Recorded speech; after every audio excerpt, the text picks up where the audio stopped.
8th class के प्यारे बच्चों का बहुत बहुत स्वागत है। अज बेटा असी अध्याय जिहड़ा करन जा रहे हैं वो हैगा वर्ग ते वर्गमूल। आओ देखिए कि वर्ग ते वर्गमूल दे अध्याय विच वर्गमूल लभण दे जिहड़े साडे कोल 3 विधियां ने वो किहड़ियां-किहड़ियां विधियां ने।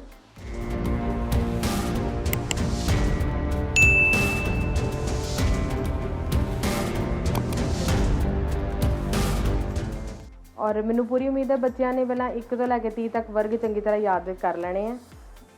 एक पैटर्न है, पहला आप वो देख लीए कि जे 4 तो 16 बन रहा है तो 4 का वर्ग हो रहा वा तो वह बन रहा है 16। तो 16 तो 4 अगर वापस आ रहा है तो इसका मतलब वह वर्गमूल है। वड्डे नंबर तो छोटा नंबर बनना मतलब वह वर्गमूल। 16 का वर्गमूल की है 4, मतलब 16 किहदे तो बनया 4 तो अगर असी कहांगे कि 4 का वर्ग की है तो असी की कहांगे 16। सो ये पैटर्न बच्चों ने याद रखना है। 4 का वर्ग, वर्ग का निशान स्क्वायर पा के, वर्गमूल का निशान स्क्वायर रूट। बच्चे साडे कोल 3 विधियां ने वर्गमूल हल करन दियां, घटाओ विधि, अभाज गुणनखंड विधि ते वंड विधि। घटाओ विधि जिहड़ी छोटे नंबर्स दे उत्ते लगदी है। घटाओ विधि के इन्ने प्रश्न सानूं आउंदे नहीं, पर घटाओ विधि है कि उहदे बारे भी असीं देखते हैं कि घटाओ विधि करनी की। आओ पहला घटाओ विधि का एक प्रश्न करिए, उस तो बाद असीं लाइन वाइज असीं अभाज गुणनखंड विधि नाल प्रश्न करांगे। गुणनखंड सारे बच्चों नूं बनाउणे आउंदे आ ते फिर वंड विधि सीखांगे। हुण ये डिपेंड करता है कि पेपर विच तुहानूं किद्दां पुछया गया। पेपर विच अगर घटाओ विधि पूछी गई तुसीं ओह लगाणी है, जिहड़ी विधि पूछी गई है वो विधि दे नाल ही प्रश्न आपां हल करना है। ते असीं हल की करन जा रहे हां, वर्गमूल लभण जा रहे हां। इन्हां वर्गमूलों विच असीं दशमलव संख्यावां दा वर्गमूल भी लभांगे। ठीक है, आओ करदे हां इहदे प्रश्न। तो आओ बच्चों असीं घटाओ विधि दे प्रश्न करिए।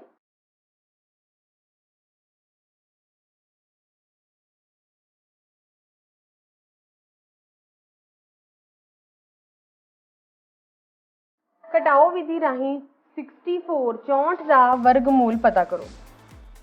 हुण जिन्हां बच्चों ने वर्ग याद किए उन्होंने पता है कि जिहड़ा 64 किहदा वर्ग है। ठीक है, पर घटाओ विधि राही की करना है, असी घटाओ विधि विच की करना है कि जिन्ने भी साडे कोल ऑड नंबर्स आ वो असी घटाउंदे जाना है, मतलब टांग संख्यावां घटाउंदे जाना है। सब तो पहला समझिए कि टांग संख्यावां किहड़ियां ने साडे कोल ਜਿਹੜੇ 2 ਦੇ ਟੇਬਲ ਦੇ ਉੱਤੇ ਨਹੀਂ ਜਾਂਦੀਆਂ, ਜਿਵੇਂ 1 3 5 7 9 11 13 15 17 19। ठीक है, ये सारियां किहड़ियां संख्यावां ने ਜਿਹੜੇ 2 ਦੇ ਟੇਬਲ ਤੇ ਨਹੀਂ ਜਾਂਦੀਆਂ ਉਹ ਕਿਹੜੀਆਂ ਨੇ टांग संख्यावां। ਅਸੀਂ ਆਪਣਾ ਜਿਹੜਾ ਮੇਨ ਨੰਬਰ ਲੈਣਾ है 64। सब तो पहला संख्यावां ਅਸੀਂ ਲਿਖਣੀਆਂ ਤੇ ਇੱਧਰ ਲਿਖ ਲੈਂਦੇ ਆ। संख्यावां ਆਈਆਂ ਨੇ 1 3 5 7 9 11 13 तक लिख ਲੈਂਦੇ ਆ फिलहाल। ठीक है, सब तो पहला इस 1 माइनस करांगे, मेरे को की बच गया 63। जो साडा आंसर आया 63 इत्थे लिखांगे, उहदे चों की माइनस करांगे, अगली संख्या किहड़ी है 1 असीं घटाता है, हुण असीं 3 घटाना है। 63 विचों 3 घटाओगे तो कितना आ जाएगा 60। फिर असीं 60 इत्थे लिखांगे, अगली संख्या किहड़ी है मेरे कोल 5, फिर असीं 5 घटाना है। 60 विचों 5 घटावांगे तो किन्ने आ जाणगे 55। 55 चों अगली संख्या किहड़ी है 7, 7 घटाना है तो कितना साडे कोल आ जाएगा 48। 48 विचों अगली संख्या किहड़ी है मेरे कोल 9, तो मेरे कोल कितना आ जाएगा 39। 39 विचों उधर स्पेस नहीं सी, हुण 39 विचों अगली संख्या घटावांगे कितना आ जाएगा 11। हाँ जी बोलो जी, कितना माइनस करके आ गया साडे कोल 39 चों घटाए 11 तो कितना आ गया 28। 28 विचों फिर अगली संख्या घटाओगे 13, कितनी आ जाएगी साडे कोल 15। 15 चो अगली संख्या लिखी नहीं है, लिख लो अगली संख्या तो बस 15। 15 चो 15 घटावांगे तो अगली संख्या कितनी आ जाएगी 0। सो इत्थे आके साडे कोल खत्म हो गया है, इत्थे आके एक नंबर खत्म हो गया। हुण किन्ने स्टैप होए ने साडे कोल 1 2 3 4 5 6 7 8 8 स्टैप विच साडे कोल 0 आंसर आया है। So my answer is 8। Right, कि साडे कोल असीं की कीता कि टांग संख्यावां घटांदे गए, 1 घटाया 3 घटाया आंसर विचों, फिर 5 घटाया 7 घटाया 9 घटाया 11 13 15 उदों तक घटाउंदे जाना ਜਦੋਂ तक 0 नहीं आ जाता। ਸੋ ਇਹ ਹੋਗੀ ਸਾਡੀ ਘਟਾਓ ਵਿਧੀ। ਅਗਲੀ ਵਿਧੀ ਵੱਲ ਵਧਦੇ ਹਾਂ, ਅਭਾਜ ਗੁਣਨਖੰਡ ਵਿਧੀ। ਅਭਾਜ ਗੁਣਨਖੰਡ ਵਿਧੀ ਕਰਨ ਤੋਂ ਪਹਿਲਾਂ ਅਸੀਂ ਇਹ ਧਿਆਨ ਰੱਖੀਏ ਕਿ ਅਸੀਂ ਜਦੋਂ ਵੀ ਵਰਗਮੂਲ ਲੱਭਣਾ ਹੈ ਤੇ ਅਸੀਂ ਜੋੜਿਆਂ ਦੀ ਗੱਲ ਕਰਨੀ ਹੈ, ਪੇਅਰ ਦੀ ਗੱਲ ਕਰਨੀ ਹੈ, ਠੀਕ ਹੈ। ਉਹ ਪੇਅਰ ਵਿੱਚੋਂ ਇੱਕ ਨੰਬਰ ਅਸੀਂ ਲੈਣਾ। ਆਓ ਫਸਟ ਕੁਐਸਚਨ ਕਰਦੇ ਹਾਂ। ਜਿਵੇਂ ਕਿ ਸਾਡੇ ਕੋਲ ਕੁਐਸਚਨ ਹੈ 324। ਅਭਾਜ ਗੁਣਨਖੰਡ ਵਿਧੀ ਵਿੱਚ ਅਸੀਂ ਕੀ ਕਰਨਾ ਹੈ ਕਿ ਗੁਣਨਖੰਡ ਬਣਾਉਣ ਦੀ ਕੋਸ਼ਿਸ਼ ਕਰਨੀ ਹੈ। ਸਾਨੂੰ ਪਤਾ ਹੈ ਕਿ ਪਿੱਛੇ 4 ਹੈ, ਸੰਖਿਆ ਜਿਸਤ ਹੈ, ਤੇ 2 ਦੇ ਟੇਬਲ ਤੇ ਜਾਏਗਾ। 2 1 ਦਾ 2, 12 ਆ ਗਿਆ। 2 6 ਦਾ 12, 2 2 ਦਾ 4। फिर जिस संख्या है 2 ਦੇ ਟੇਬਲ ਤੇ ਜਾਏਗਾ। 2 8 ਦਾ 16, 2 1 ਦਾ 2। ਹੁਣ ਜਿਸ ਸੰਖਿਆ ਖਤਮ ਹੋ ਗਈ ਹੈ, ਅੰਕਾਂ ਦਾ ਜੋੜ ਕਰਕੇ ਵੇਖ ਲੈਂਦੇ ਆ। 8 ਤੇ 1 ਕਿੰਨਾ ਆ ਗਿਆ? 9। ਇਹਦਾ ਮਤਲਬ ਹੈ 3 ਦੇ ਪਹਾੜੇ ਤੇ ਜਾਏਗਾ। ਸੋ 3 2 ਦਾ 6, 21, 3 7 ਦਾ 21। ਫਿਰ ਅੰਕਾਂ ਦਾ ਜੋੜ ਕਰ ਲੈਂਦੇ ਆ। 2 ਤੇ 7 9। ਸਾਨੂੰ ਪਤਾ ਹੀ ਹੈ ਕਿ 27 ਜਿਹੜਾ 3 ਦੇ ਟੇਬਲ ਤੇ ਜਾਂਦਾ। 3 9 ਦਾ 27, 3 3 ਦਾ 9, 3 1 ਦਾ 3। ਜਦੋਂ ਤੱਕ 1 ਨਹੀਂ ਆ ਗਿਆ ਖਤਮ ਨਹੀਂ ਹੋ। ਹੁਣ ਅਸੀਂ ਇਹ ਲਿਖ ਲੈਂਦੇ ਹਾਂ ਕਿ ਸਾਡੇ ਕੋਲ ਕੀ ਆਇਆ। ਇਹਦੇ ਗੁਣਨਖੰਡ ਕਿਹੜੇ ਬਣੇ ਆ? 2 ਗੁਣਾ 2 ਗੁਣਾ 3 ਗੁਣਾ 3 ਗੁਣਾ 3 ਗੁਣਾ 3। ਹੁਣ ਦੇਖੋ ਅਸੀਂ ਜੋੜਿਆਂ ਦੀ ਗੱਲ ਕਰਨੀ ਹੈ। ਆ ਇੱਕ ਜੋੜਾ ਬਣ ਗਿਆ, ਆ ਇੱਕ ਜੋੜਾ ਬਣ ਗਿਆ, ਤੇ ਆ ਇੱਕ ਜੋੜਾ ਬਣ ਗਿਆ। ਪੇਅਰ ਹੋ ਗਿਆ। ਹੁਣ ਇੱਕ ਪੇਅਰ ਵਿੱਚੋਂ ਇੱਕ 2 ਖਿੱਚ ਲੈਣਾ ਆਪਾਂ। ਇਸ ਪੇਅਰ ਵਿੱਚੋਂ ਇੱਕ 3 ਆ ਜਾਏਗਾ, ਇਸ ਪੇਅਰ ਵਿੱਚੋਂ ਵੀ ਇੱਕ 3 ਆ ਜਾਏਗਾ। ਜਦੋਂ ਅਸੀਂ ਇਹਨੂੰ ਮਲਟੀਪਲਾਈ ਕਰਾਂਗੇ 3 2 ਦਾ 6, 6 3 ਦਾ 18। ਮੇਰੇ ਕੋਲ ਆਨਸਰ ਕਿੰਨਾ ਆ ਜਾਏਗਾ? 18। ਕਿ 324 ਜਿਹੜਾ ਹੈ ਉਹ 18 ਦਾ ਵਰਗ ਹੈ। 324 ਕਿਹਦਾ ਵਰਗ ਹੈ? 18 ਦਾ। ਇਹ ਸੀ ਸਾਡੀ ਅਭਾਜ ਗੁਣਨਖੰਡ ਵਿਧੀ। ਆਓ ਬੱਚਿਓ ਇਹ ਵਾਲਾ ਕੁਐਸਚਨ ਵੀ ਅਭਾਜ ਗੁਣਨਖੰਡ ਵਿਧੀ ਦੇ ਰਾਹੀਂ ਕਰਦੇ ਹਾਂ। ਸਭ ਤੋਂ ਪਹਿਲਾਂ ਅਸੀਂ 2 ਦੇ ਟੇਬਲ ਤੇ ਵੇਖਾਂਗੇ। 2 3 ਦਾ 6, 2 2 ਦਾ 4, ਤੇ ਪਿੱਛੇ 2 ਜ਼ੀਰੋਆਂ ਲੱਗ ਜਾਣਗੀਆਂ। ਫਿਰ 2 ਦੇ ਟੇਬਲ ਦੇ ਉੱਤੇ 32, 2 1 ਦਾ 2, 2 6 ਦਾ 12, 2 ਪਿੱਛੇ ਜ਼ੀਰੋਆਂ ਲੱਗ ਜਾਣਗੀਆਂ। ਫਿਰ 2 ਦੇ ਟੇਬਲ ਦੇ ਉੱਤੇ 2 8 ਦਾ 16, 0 0 ਲੱਗ ਜਾਏਗਾ। ਫਿਰ 2 ਦੇ ਟੇਬਲ ਦੇ ਉੱਤੇ ਆ ਜਾਏਗਾ 2 4 ਦਾ 8, ਪਿੱਛੇ 0 0 ਲੱਗੀ ਜਾਏਗਾ। ਫਿਰ 2 ਦੇ ਟੇਬਲ ਤੇ 200 ਆ ਜਾਏਗਾ। ਫਿਰ 2 ਦੇ ਟੇਬਲ ਤੇ 100 ਆ ਜਾਏਗਾ। 2 ਦੇ ਟੇਬਲ ਤੇ 50 ਤੇ ਜਾਏਗਾ। 2 ਦੇ ਟੇਬਲ ਤੇ 25 ਤੇ ਜਾਏਗਾ। ਤੇ ਅੱਗੋਂ 5 ਦੇ ਪਹਾੜੇ ਤੇ 5 5 25, ਤੇ 5 ਏਕਮ 5 ਆ ਜਾਏਗਾ। ਹੁਣ ਅਸੀਂ ਇੱਥੇ ਜੋੜੇ ਬਣਾ ਲੈਣੇ ਆ। ਇਹਨਾਂ ਦੋਵਾਂ ਚੋਂ ਇੱਕ 2 ਬਾਹਰ ਆ ਜਾਏਗਾ। ਇਹਨਾਂ ਦੋਵਾਂ ਚੋਂ ਇੱਕ 2 ਬਾਹਰ ਆ ਜਾਏਗਾ। ਇਹਨਾਂ ਦੋਵਾਂ ਚੋਂ, ਇਹਨਾਂ ਦੋਵਾਂ ਚੋਂ, ਤੇ ਇਹਨਾਂ ਦੋਵਾਂ ਚੋਂ ਇੱਕ 5 ਬਾਹਰ ਆ ਜਾਏਗਾ। ਜਿਹੜੇ ਬਾਹਰ ਨੰਬਰ ਇਹਨਾਂ ਨੂੰ ਗੁਣਾ ਕਰ ਲਓ। 2 ਦੂਣੀ 4, 4 ਦੂਣੀ 8, 8 ਦੂਣੀ 16, ਤੇ 16 ਪੰਜੇ 80 ਆਨਸਰ ਸਾਡੇ ਕੋਲ ਆ ਜਾਏਗਾ। ਠੀਕ ਹੈ। ਸੋ ਸਾਡੇ ਕੋਲ ਕਿੰਨਾ ਆਨਸਰ ਆ ਜਾਏਗਾ? 2 ਮਲਟੀਪਲਾਈ ਬਾਈ 2 ਮਲਟੀਪਲਾਈ ਬਾਈ 2 ਮਲਟੀਪਲਾਈ ਬਾਈ 2 ਮਲਟੀਪਲਾਈ ਬਾਈ 5 ਆ ਜਾਏਗਾ 80 ਸਾਡੇ ਕੋਲ ਇਹਦਾ। ਕਿ 80 ਦਾ ਜਿਹੜਾ ਵਰਗ ਹੈ ਉਹ ਕੀ ਹੈ? 6400। ਤੇ 6400 ਦਾ ਜਿਹੜਾ ਵਰਗਮੂਲ ਹੈ ਉਹ ਕਿੰਨਾ ਹੈ? 80। ਅਗਲੀ ਵਿਧੀ ਕਰਦੇ ਹਾਂ ਵੰਡ ਵਿਧੀ। ਵੰਡ ਵਿਧੀ ਕਰਨ ਤੋਂ ਪਹਿਲਾਂ ਇੱਕ ਪ੍ਰਸ਼ਨ ਮੇਰੇ ਦਿਮਾਗ 'ਚ ਆ ਰਿਹਾ। ਦੇਖੋ ਬੱਚੇ, ਪ੍ਰਸ਼ਨ ਇੱਕ ਐਦਾਂ ਦਾ ਕੋਈ ਕੁਐਸਚਨ ਆਏ ਤੁਹਾਨੂੰ, ਤੇ ਬੱਚੇ ਕਰ ਪਾਉਣਗੇ ਕਿ ਨਹੀਂ? ਕਿ ਇਹਦਾ ਮੁੱਲ ਕੱਢੋ। ਇੱਦਾਂ ਦਾ ਅਗਰ ਕੁਐਸਚਨ ਆਉਂਦਾ ਹੈ ਕਿ ਇਹਦਾ ਮੁੱਲ ਕੱਢੋ, ਤੇ ਹੱਲ ਕਰ ਪਾਓਗੇ ਕਿ ਨਹੀਂ? ਅਸੀਂ ਦੇਖਿਆ ਹੈਗਾ ਕਿ 25 ਦਾ ਵਰਗਮੂਲ ਹੈ। 25 ਕਿਹਦਾ ਵਰਗ ਹੁੰਦਾ ਹੈ? 5 ਦਾ। 64 ਕਿਹਦਾ ਵਰਗ ਹੈ? 8 ਦਾ। ਤੇ 121 ਕਿਹਦਾ ਵਰਗ ਹੈ? 11 ਦਾ। ਇਹਨੂੰ ਜਦੋਂ ਅਸੀਂ ਜਮ੍ਹਾਂ ਕੀਤਾ ਆ ਗਿਆ 13। 13 ਤੇ 11 ਕਿੰਨੇ ਆ ਗਏ? 24 ਮੇਰਾ ਆਨਸਰ ਆ ਗਿਆ। ਇੱਦਾਂ ਦੇ ਪ੍ਰਸ਼ਨ ਹੱਲ ਕਰਨੇ ਵੀ ਆ ਸਕਦੇ ਆ ਕਿ ਸਾਨੂੰ ਵਰਗਮੂਲ ਦਿੱਤੇ ਹੋਣ ਦੇ ਵਿੱਚ ਜਮ੍ਹਾਂ ਪਾਇਆ ਹੋਵੇ, ਜਮ੍ਹਾਂ ਕਰ ਦੇਣਾ ਹੈ। ਘਟਾਓ ਪਾਇਆ ਹੋਵੇ, ਘਟਾਓ ਕਰ ਦੇਣਾ ਹੈ। ਗੁਣਾ ਪਾਇਆ ਹੋਵੇ, ਗੁਣਾ ਕਰ ਦੇਣਾ। ਬੇਟਾ ਦੇਖੋ, ਵੰਡ ਵਿਧੀ ਦੇ ਨਾਲ ਅਸੀਂ 529 ਦਾ ਜਿਹੜਾ ਵਰਗਮੂਲ ਹੈ ਉਹ ਲੱਭਣਾ। ਵੰਡ ਵਿਧੀ ਵਿੱਚ ਅਸੀਂ ਕੀ ਕਰਨਾ ਹੈ ਕਿ ਇੱਦਾਂ ਇੱਕ ਪੈਟਰਨ ਬਣਾ ਲੈਣਾ, ਤੇ ਅਸੀਂ ਕੀ ਕਰਨਾ ਹੈ ਕਿ ਪਿੱਛੋਂ ਜੋੜੇ ਬਣਾਉਂਦੇ ਆਉਣਾ। ਜੋੜਾ ਬਣ ਗਿਆ ਤੇ ਇੱਥੇ 5 ਕਲਰ ਹੈਗੇ, ਬਾਹਰ ਪੈ ਗਈ। ਹੁਣ ਅਸੀਂ ਕੀ ਕਰਨਾ ਹੈ ਕਿ ਅਸੀਂ ਇੱਥੇ ਵਰਗ ਲਿਖ ਲੈਂਦੇ ਹਾਂ। 1 ਦਾ ਵਰਗ 1, 2 ਦਾ ਵਰਗ 4, 3 ਦਾ ਵਰਗ 9, 4 ਦਾ ਵਰਗ 16, 5 ਦਾ ਵਰਗ 25, 6 ਦਾ ਵਰਗ 36, 7 ਦਾ ਵਰਗ 49, 8 ਦਾ ਵਰਗ 64, 9 ਦਾ ਵਰਗ 81, ਤੇ 10 ਦਾ ਵਰਗ 100। ਹੁਣ ਅਸੀਂ ਪਿੱਛੋਂ ਜੋੜਾ ਬਣਾਇਆ 29 ਇੱਕ ਪੇਅਰ 'ਚ ਰਹੇਗਾ 5 ਇਕੱਲਾ। ਹੁਣ ਆਨਸਰ 5 ਤੋਂ ਛੋਟਾ ਕਿਹੜਾ ਆ ਰਿਹਾ ਤੁਹਾਡੇ ਕੋਲ 4। 5 ਤੋਂ ਛੋਟਾ ਆਨਸਰ ਕਿਹੜਾ ਆ ਰਿਹਾ 4। ਇਹਦੇ ਥੱਲੇ 4 ਲੱਗੇਗਾ। 4 ਕਦੋਂ ਆ ਰਿਹਾ ਜਦੋਂ 2 ਨੂੰ 2 ਨਾਲ ਗੁਣਾ ਕੀਤਾ, ਮਤਲਬ 2 ਹੀ ਇੱਥੇ 2 ਹੀ ਜਦੋਂ 2 ਨੂੰ 2 ਨਾਲ ਗੁਣਾ ਕੀਤਾ ਤੇ ਕਿੰਨਾ ਆ ਗਿਆ 4। 5 ਵਿੱਚੋਂ 4 ਗਿਆ ਕਿੰਨਾ ਆ ਗਿਆ 1। ਹੁਣ ਆ ਜੋੜੇ ਨੇ ਪੂਰੇ ਦਾ ਪੂਰਾ ਹੀ ਨੀਚੇ ਇਦਾਂ ਹੀ ਆਉਣਾ। ਜੋੜੇ ਵਿੱਚ ਅਸੀਂ ਇਕੱਲਾ 2 ਨਹੀਂ ਨੀਚੇ ਲੈ ਕੇ ਆਉਣਾ, ਪੂਰਾ 29 ਦਾ 29 ਹੀ ਨੀਚੇ ਆ ਜਾਣਾ। 129 ਹੋ ਗਿਆ ਇੱਥੇ। ਹੁਣ ਅਗਲਾ ਸਟੈਪ ਕੀ ਹੈ ਬੱਚੇ, ਆਹ 2 ਤੇ 2 ਜਿਹੜੇ ਜੋ ਵੀ ਇੱਥੇ ਪਿਆ ਵਾ ਇਹਨਾਂ ਦੋਵਾਂ ਨੂੰ ਕੀ ਕਰ ਦੇਣਾ ਪਲੱਸ। 2 ਤੇ 2 ਕਿੰਨੇ ਹੋ ਗਏ 4। 4 ਦੇ ਨਾਲ ਇੱਕ ਇਸ ਤਰ੍ਹਾਂ ਦਾ ਨੰਬਰ ਲਗਾਉਣਾ ਹੈ ਜਿਹੜਾ ਉੱਥੇ ਵੀ ਸੇਮ ਨੰਬਰ ਹੀ ਲੱਗੇਗਾ ਕਿ ਗੁਣਾ ਕਰੀਏ ਕਿ 129 ਆ ਜਾਏ। ਉਹ ਕਿੱਦਾਂ ਦੇਖੋਗੇ, ਹੁਣ ਦੇਖੋ ਪਿੱਛੇ 9 ਕਦੋਂ ਬਣਦਾ ਜਦੋਂ ਅਸੀਂ 3 ਨੂੰ 3 ਨਾਲ ਗੁਣਾ ਕਰ। ਅਸੀਂ ਕਰਦੇ ਹਾਂ 41 ਨੂੰ ਇਹਦੇ ਨਾਲ 4 ਦੇ ਨਾਲ ਅਸੀਂ ਅਗਰ 1 ਲਗਾ ਦਿੰਦੇ ਹਾਂ ਤੇ 1 ਨਾਲ ਹੀ ਗੁਣਾ ਕਰਨਾ ਹੋਏਗਾ ਤੇ ਆ ਜਾਏਗਾ 41। ਜੇ 42 ਨੂੰ 2 ਨਾਲ ਗੁਣਾ ਕਰਦੇ ਹਾਂ ਆ ਜਾਂਦਾ 84।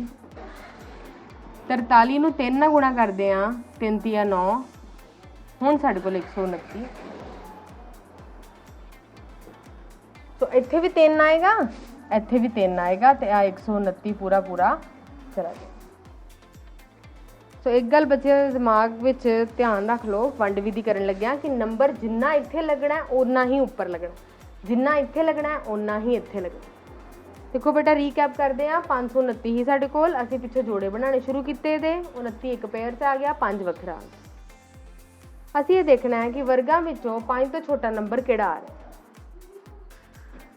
ਅਸੀਂ ਇਹ ਦੇਖਣਾ ਹੈ ਕਿ ਵਰਗਾਂ ਵਿੱਚੋਂ 5 ਤੋਂ ਛੋਟਾ ਨੰਬਰ ਕਿਹੜਾ ਆ ਰਿਹਾ 4। ਅਸੀਂ 4 ਲਗਾਇਆ, 4 ਕਿਹਦਾ ਵਰਗ ਹੈ 2 ਤੇ ਉੱਪਰ ਲੱਗ ਗਿਆ 2, 2 ਦੂਣੀ 4। ਮਾਈਨਸ ਕਰਕੇ ਸਾਡੇ ਕੋਲ ਆ ਗਿਆ 129 ਪੇਅਰ ਪੂਰਾ ਨੀਚੇ ਉਤਾਰ ਲਿਆ। 2 ਤੇ 2 ਇਹਨਾਂ ਨੂੰ ਜੋੜਿਆ, 2 ਤੇ 2 ਕਿੰਨਾ ਆ ਗਿਆ 4। ਅਸੀਂ ਇੱਥੇ ਕਿਹੜਾ ਨੰਬਰ ਲਗਾਈਏ ਕਿ ਸੇਮ ਨੰਬਰ ਉੱਥੇ ਲਗਾਈਏ ਕਿ ਦੋਵਾਂ ਨੂੰ ਆਪਸ 'ਚ ਗੁਣਾ ਕਰੀਏ ਤੇ 129 ਸਾਡਾ ਪਰਪਸ ਸੋਲਵ ਹੋ ਜੇ। ਸਮਾਰਟ ਵਰਕ ਕਿੱਦਾਂ ਕਰਨਾ, ਪਿੱਛੇ ਆਪਾਂ ਚੈੱਕ ਕਰ ਲੈਣਾ 9 3 ਨੂੰ 3 ਨਾਲ ਗੁਣਾ ਕਰਕੇ ਆ ਰਿਹਾ, ਜਿੱਥੋਂ ਮੈਨੂੰ ਆਈਡੀਆ ਆਇਆ ਕਿ 23 ਨੂੰ ਜਦੋਂ ਅਸੀਂ 3 ਨਾਲ ਗੁਣਾ ਕਰਾਂਗੇ ਤਾਂ 129 ਆਏਗਾ। ਆਓ ਹੋਰ ਪ੍ਰਸ਼ਨ ਪ੍ਰੈਕਟਿਸ ਕਰਦੇ ਹਾਂ ਇਹਦੇ।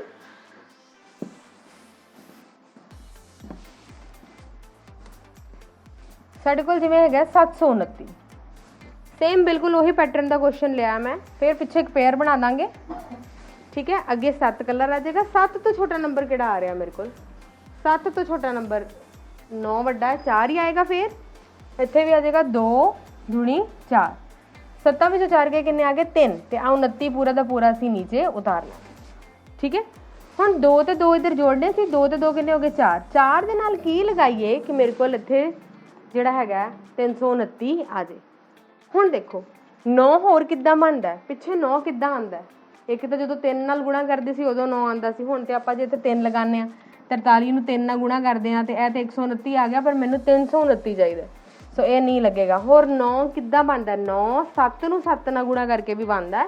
ਸੋ ਦੈਟ ਮੀਨਸ ਜੇ ਇੱਥੇ 7 ਲੱਗ ਜੇ ਤੇ ਉੱਪਰ ਵੀ 7 ਲੱਗ ਜੇ। ਫਿਰ ਦੇਖੀਏ 47 ਨੂੰ 7 ਨਾਲ ਗੁਣਾ ਕਰਕੇ ਦੇਖੀਏ, 7 7 ਦਾ 49, 7 4 ਦਾ 28, 29 30 31 32 ਆ ਗਿਆ ਮੇਰੇ ਕੋਲ 329 ਆ ਗਿਆ। ਇੱਥੇ 7 ਲਗਾਓ, ਇੱਥੇ 7 ਲਗਾਓ, 329 ਪੂਰਾ ਚਲਾ ਗਿਆ। ਇਹਦਾ ਮਤਲਬ 729 ਦਾ ਵਰਗਮੂਲ ਕੀ ਹੈ 27।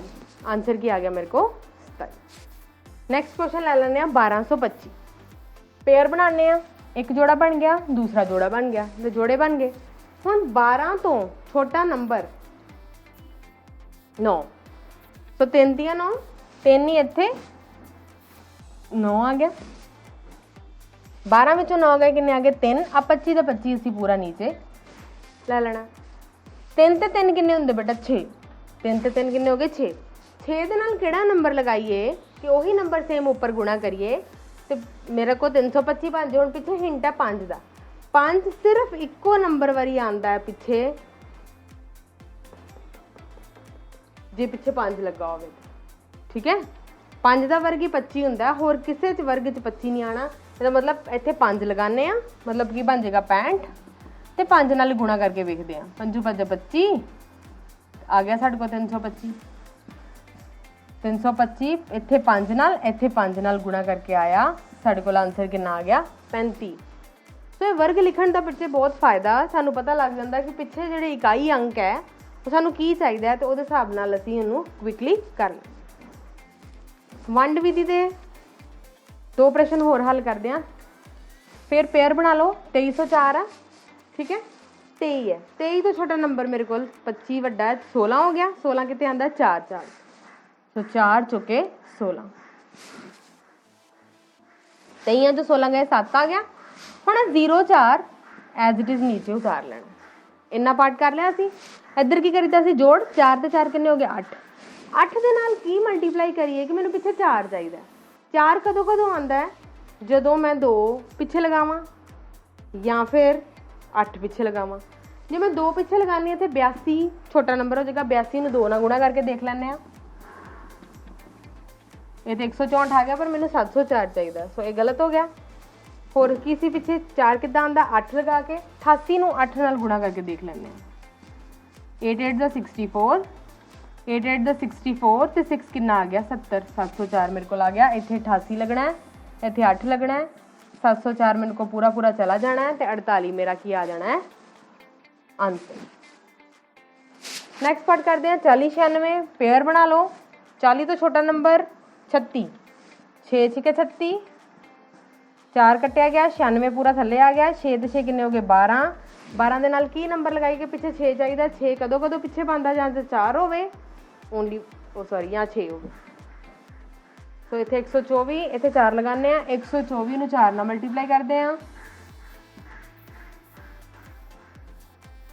496 मेरा बन गया। इत्थे 4 लगना है, इत्थे 4 लगना है, बन गया मेरा 496। वंड विधि क्लीयर है बच्चे सारे ना? बच्चे देखो 1764 का तो वंड विधि नाल सारे बच्चों ने हल कर लेना है। मैं करवान जा रही हाँ 17.64 का। हुण किद्दां करना, कोई गल नहीं, असी पेयर बना लेने हैं, ठीक है।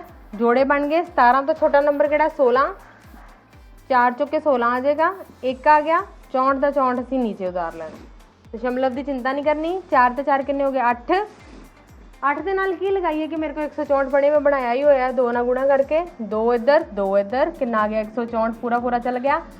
हुण देखो बेटा, जिहड़ा इत्थों जित्थों इत्थे दशमलव असीं विचकार ला देना। जे 4 संख्यावां है तो 2 दे सेंटर 'च दशमलव जिहड़ा ओहदा लग जाए, ठीक है। एक इत्थे दशमलव लगा सी ना, ते जदों असीं पेयर कीता, जदों असीं अगला नंबर इंट्रोड्यूस कराया तो आंसर आ गया 4.2। इदा ही जे 1225 का मैं तुहानूं कराया, जो तुसीं 12.25 का अपने आप करके देखना बच्चों ने। सिंपल क्वेश्चन है, कोई गल नहीं है बच्चे, तो ये तुसीं अपने आप हल करना। आओ बच्चों कुछ इस तरह के सवाल देखते हैं। देखो बच्चे कुछ इस तरह का एक पिरामिड शेप का बनया हुआ है पैटर्न। हुण ये क्वेश्चन आते हैं तो बच्चों थोड़ी प्रॉब्लम आती है। देखो पैटर्न किद्दां असीं नोट करना, पैटर्न असीं किद्दां चैक करना, तो कुछ नहीं समझ आ रहा। उन्हें 7 के वर्ग तो शुरू किया, 49 लिखता, बाद उन्हें इहदा ए लिख दिता। चलो असीं इहदे विच करना की हुंदा, बच्चों ने पैटर्न लभण की कोशिश करनी है। देखो बच्चे पहला 7 का जो वर्ग ही 49 उन्हें लिख दिता, फिर एक 6 आया इंट्रोड्यूस किया। सानू सैकेंड नंबर तो भी कुछ क्लैरिटी नहीं हो रही कि 667 का वर्ग जो 4489 लिखता उन्हें, फिर उन्हें 667 का वर्ग जोड़ा है 444889 लिखता। इत्थों थोड़ी क्लैरिटी सानू हो रही है कि पैटर्न में असीं एक चीज़ नोट की है कि एक तो सारिਆਂ ਦੇ एंड ਦੇ ਉੱਤੇ 9 9 9 ਤੇ 9। दैट मीनस जो सानू फिलिंग द ब्लैंक्स पूछी है ਉਹਦੇ ਵਿੱਚ भी एंड ਤੇ 9 ही होना है। दूसरे पैटर्न में असी एक चीज़ और नोट की है कि जे मेरे को 2 6 आ रहे हैं तो मेरे को 2 ही 8 आ रहे हैं। इत्थे 1 6 सी तो 1 8 ही आया, इत्थे 3 6 है तो 3 8 आए है। हुण इत्थे 4 6 है तो डेफिनेटली इत्थे 4 8 आने, ठीक है। सो ये चीज़ां असीं नोट कीतियां। कुछ होर असीं नोट करते हैं, इहदे विचों देखते हैं कि जे इत्थे 1 8 है तो 2 4 है। अगर इत्थे 2 8 आए ने तो 3 वारी 4 लिखता है। जे इत्थे 3 वारी 8 आ गया तो इत्थे 4 वारी 4 लिखता है, ठीक है। तो हुण मैं अगर इत्थे 4 वारी जिहड़ा 8 लिखा है तो इत्थे 5 वारी मेरे कोल 4 आना, ठीक है। थोड़ा जिहा लागे लिख लैंदे हैं। इत्थे मेरे को 5 वारी 1 2 3 4 ते 5, मेरे को 5 वारी जिहड़ा वो 4 आना। इहदा ते पार्ट मैं हल कर दिता। ਸੋ ਅਸੀਂ ਕੀ ਦੇਖਿਆ ਕਿ ਇੱਕ ਤਾਂ ਸਾਰਿਆਂ ਦੀ ਐਂਡਿੰਗ 9 ਤੇ ਹੋ ਰਹੀ ਹੈ, ਦੂਸਰਾ ਜਿੰਨੇ 6 ਨੇ ਉਨੇ ਹੀ 8 ਨੇ, ਮਤਲਬ ਜਿੰਨੇ 8 ਨੇ ਉਨੇ ਹੀ 6 ਨੇ, ਤੇ 4 ਕਿੰਨੇ ਨੇ 8 ਨਾਲੋਂ ਇੱਕ ਵੱਧ। ਹੁਣ ਆਪਾਂ ਇੱਧਰ ਵਾਲੀ ਫਿਲਿੰਗ ਦ ਬਲੈਂਕ ਕਰਨੀ ਹੈ। ਇੱਧਰ ਦੇਖੋ ਸਾਰੇ ਐਂਡ ਤੇ ਕਿੱਥੇ ਖਤਮ ਹੋ ਰਹੇ ਆ, 7 ਉੱਤੇ ਵਰਗ ਪਿਆ ਹੋਇਆ, ਠੀਕ ਹੈ। ਤੇ ਆ 6 ਕਿੰਨੇ ਨੇ, ਤੁਹਾਨੂੰ ਮੈਂ ਕਿਹਾ ਜਿੰਨੇ 8 ਨੇ ਉਨੇ ਹੀ 6 ਨੇ। ਇੱਥੇ ਕਿੰਨੇ 8 ਨੇ, 1 2 3 4 5, ਤੇ ਇੱਥੇ ਵੀ ਕਿੰਨੇ ਪਾ ਦੇਣੇ ਆ, 1 2 3 4 5। ਇੱਥੇ ਦੇਖੋ ਪਹਿਲਾਂ 1 6 ਫਿਰ 2 ਫਿਰ 3 ਫਿਰ 4, ਇੱਥੇ ਹੁਣ 5, ਠੀਕ ਹੈ। ਸੋ ਇਹ ਪੈਟਰਨ ਅਸੀਂ ਇਸ ਤਰੀਕੇ ਦੇ ਨਾਲ ਚਲਾਉਣਾ, ਅਸੀਂ ਰਿਲੇਟ ਕਰਨਾ, ਅਸੀਂ ਉਹਨੂੰ ਗੁਣਾ ਕਰ ਕਰਕੇ ਬਿਲਕੁਲ ਨਹੀਂ ਦੇਖਣਾ। ਅਸੀਂ ਦੇਖਣਾ ਹੈਗਾ ਕਿ ਕਿੱਥੇ ਕਿਹਦਾ ਰਿਲੇਸ਼ਨ ਬਣ ਰਿਹਾ। ਅਗਰ 3 ਵਾਰੀ 6 ਹੈ, 3 ਵਾਰੀ 8 ਹੈ, ਠੀਕ ਹੈ, ਤੇ ਇੱਕ ਵਾਰੀ ਵੱਧ ਉਹਨੇ 4 ਲਿਖ ਦਿੰਦੇ, ਠੀਕ ਹੈ। ਸੋ ਇਦਾਂ ਦਾ ਇੱਕ ਹੋਰ ਪੈਟਰਨ ਦੇਖਦੇ ਹਾਂ। ਆਓ ਬੱਚੇ ਕੁਐਸਚਨ ਵੇਖੀਏ, ਬਹੁਤ ਈਜ਼ੀ ਕੁਐਸਚਨ ਹੈ। ਦੇਖੋ ਇੱਧਰਲੇ ਪਾਸੇ ਤੁਹਾਨੂੰ ਕੁਝ ਨਹੀਂ ਪੁੱਛਿਆ ਗਿਆ। ਇੱਧਰ ਪਾਰਟ ਦੇਖੋ, 4 3 4 3 3 4 3 3 3 4, ਠੀਕ ਹੈ। ਜਿੰਨੇ 3 ਆ ਉਹਨੇ 5 ਆ। ਇੱਥੇ ਕਿੰਨੇ 5 ਆ, 1 2 3 4। ਸੋ 1 2 3 ਤੇ 4, 4 ਦਾ ਵਰਗ। ਸਿੰਪਲ ਸਾਡਾ ਇਹਦੇ ਨਾਲ ਆਨਸਰ ਆ। ਸੋ ਪਿਆਰੇ ਵਿਦਿਆਰਥੀਓ, ਅੱਜ ਅਸੀਂ 3 ਵਿਧੀਆਂ ਰਾਹੀਂ ਵਰਗਮੂਲ ਨੂੰ ਲੱਭਣਾ ਅਸੀਂ ਸਿੱਖ ਲਿਆ। ਘਟਾਓ ਵਿਧੀ, ਵੰਡ ਵਿਧੀ ਤੇ ਅਪਾਜ ਗੁਣਨਖੰਡ ਵਿਧੀ, ਤੇ ਕੁਝ ਪੈਟਰਨ ਦੇਖੇ। ਔਰ ਸਾਰੇ ਬੱਚਿਆਂ ਨੇ ਆਪਣੀ ਜਿਹੜੀ ਪੰਜਾਬ ਸਕੂਲ ਐਜੂਕੇਸ਼ਨ ਬੋਰਡ ਦੀ ਜਿਹੜੀ ਤੁਹਾਡੀ ਬੁੱਕ ਆ, ਉਹਦੇ ਵਿੱਚ ਜਿੰਨੇ ਵੀ ਕੁਐਸਚਨ ਆ ਤੁਹਾਡੇ ਕੋਲ ਇਸ ਐਕਸਰਸਾਈਜ਼ ਜਾਂ ਇਸ ਵਿਧੀਆਂ ਨਾਲ ਰਿਲੇਟਡ, ਤੇ ਸਾਰੇ ਬੱਚਿਆਂ ਨੇ ਇਹਦੇ ਨਾਲ ਰਿਲੇਟਡ ਕੁਐਸਚਨ ਕਰ ਲੈਣੇ। Thank you.